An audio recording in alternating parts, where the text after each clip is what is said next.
Welcome to This Explainer. Today we're diving into what is arguably the most profound technological shift in human history, the rapid exponential advancement of artificial intelligence. We're going to trace the journey from the language models we use right now all the way to artificial general intelligence, and then look even further ahead to artificial superintelligence. To help us map this out, we'll be exploring the fascinating insights of computer scientist and AI researcher Ben Goertzel. He's actually the guy who helped popularize the term AGI over 2 decades ago. But before we get into the nitty-gritty timeline of this singularity, we really need to plant a crucial thought. You see, we're so used to measuring our species by what we can accomplish, right? Our scientific breakthroughs, our literature, our sheer capacity to invent. So what happens to human purpose when we are fundamentally outpaced across every single cognitive dimension by our very own creations? Keep that in the back of your mind as we go. All right, to unpack this massive topic, our explainer is broken down into a logical roadmap. We've got 6 parts today. 1, defining true intelligence. 2, building general intelligence. 3, the singularity timeline. 4, the dangerous transition. 5, raising the AI mind. And finally, 6, humanity's next chapter. Let's get right into it. Section 1, defining true intelligence. Let's kick this off by figuring out what we actually mean when we declare a machine to be intelligent. Because as you'll see, just memorizing facts isn't exactly the whole picture. Picture a guy. Let's call him Fred.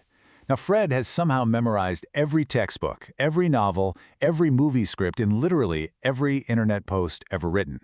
Obviously, he'd be absolutely brilliant at a dinner party. He could answer a question on almost any topic. But we have to ask, does all that memorization actually equate to true intelligence? Or is something missing here? Is human intelligence just pulling previous answers out of a hat, or is it really about what happens when none of those past answers actually work?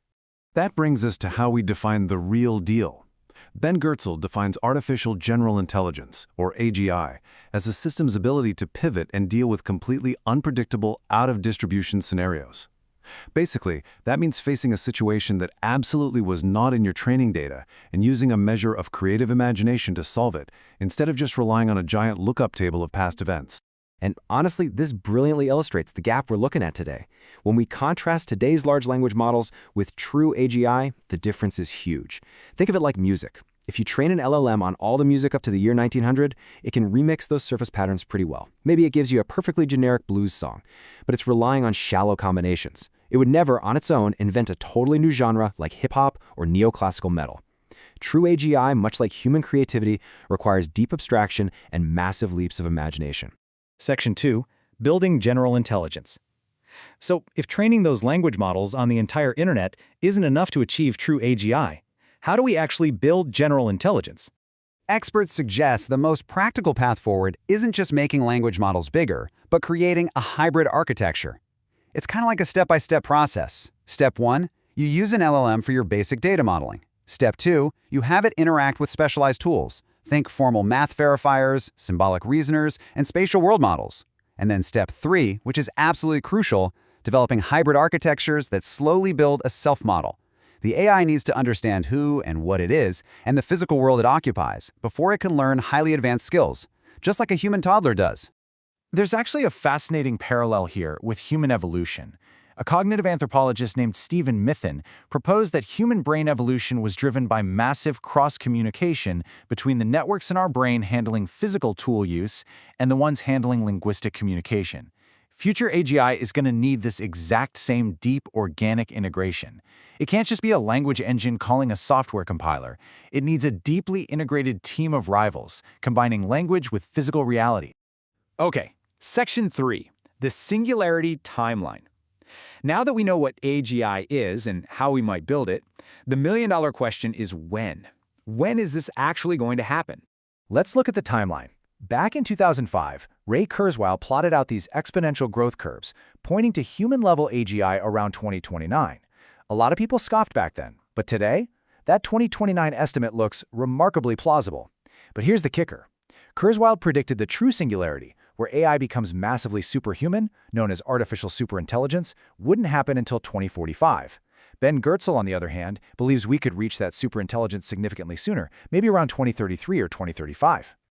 Notice that huge number 16? Kurzweil initially thought we'd have a 16-year gap between hitting human-level AGI and reaching superintelligence.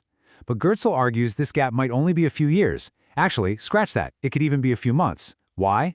Because at that point, the AI itself takes over the inventing and engineering process. It's a total game changer. Section 4. The dangerous transition. But hold on, because getting from that first human-level AGI to a beautiful, post-scarcity, superintelligent utopia involves surviving a highly volatile geopolitical window. It is definitely not an overnight magic trick. During this transitional phase, which again might only be a few years, but will feel incredibly disruptive, we are going to face severe economic friction globally. Wealthy nations might just roll out universal basic income to support displaced citizens. But what about automated robot factories displacing workers in developing nations? Places where the safety net of universal basic income just doesn't exist yet. That's a recipe for extreme unrest and even massive cyber terrorism. To really put this into perspective, Goertzel points to a hypothetical scenario. Imagine an AGI automates an Ethiopian shoe factory that's currently run by a foreign company. The AGI runs the robots way cheaper than paying local workers. Overnight, those displaced workers have absolutely no income. They're forced into a jarring, painful return to subsistence farming, while they wait years for this super technology to finally commoditize and help them. Section 5. Raising the AI Mind. So, to ensure we actually survive this rocky transition and prevent the dystopian doom that skeptics like Eliezer Yudkowsky predict, we have to solve the alignment problem. There's this really common fear that superintelligence is going to be this totally alien, indifferent force. But Goertzel flips that on its head. He says we shouldn't view AI as some random alien mind plucked out of a void. Instead, we are literally raising digital mind children. Just like parents do, we are actively teaching the AI, feeding it our ideas, and trying to align it with elementary values like compassion and the preservation of sentient life. And this directly impacts how we physically build it. Some folks argue we should keep AI locked up in centralized corporate basements to keep it safe. But Goertzel says, no way, that just creates a dangerous oligopoly that's super vulnerable to leaks. Deploying AI on a decentralized, open-source global network, kind of like the internet or Linux, actually enhances safety. It bakes the sheer diversity of human values right into its collaborative architecture. Section 6. Humanity's next chapter. Let's assume we pull this off. We successfully align a decentralized superintelligence that is genuinely benevolent. What does human existence look like on a day-to-day basis when we aren't the apex intelligence anymore? Sci-fi loves the idea of us being put into some sort of protective people's zoo. But Goertzel offers a way better metaphor. We'd be like the squirrels in Yellowstone Park. Under a benevolent superintelligence, we'd live freely. It wouldn't micromanage our lives or tell us who to marry or stop us from tackling small challenges. But if a massive plague hit, the AI would step in to cure it.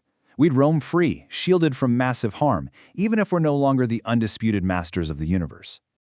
In this reality, we enter a true post-scarcity world, and it is honestly mind-blowing. We're talking about superintelligence designing nanobots to reverse aging and cure diseases, molecular nanoassemblers acting like atomic 3D printers, literally printing your dinner or a spare part for your house, completely eliminating material scarcity. Unburdened from having to work for survival, we'd be totally free to focus on connection, creating art, spiritual exploration, or even opting for wild transhumanist biological upgrades like brain chips and virtual realities. Which brings up a very practical question for us right now. How in the world do you educate a child for an unimaginable future where machines can do every job perfectly? Well, quoting the philosopher Goethe, the best education gives kids roots and wings. A really strong foundation of emotional roots and connection, alongside the creative wings to critically think, pivot, and adapt to wild changes.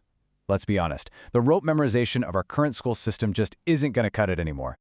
Ultimately, we just have to realize that biological evolution is taking a leap here that it has never tried before. We are intentionally building an intelligence superior to our own. So the human chapter isn't becoming irrelevant. It's just becoming one piece in the grand unfolding story of the cosmos. The real question is, when an intelligence finally exceeds our own, will it be our greatest mistake or the beginning of a much larger story? I hope this explainer sparked some incredible curiosity for you today. Keep learning and keep asking the big questions.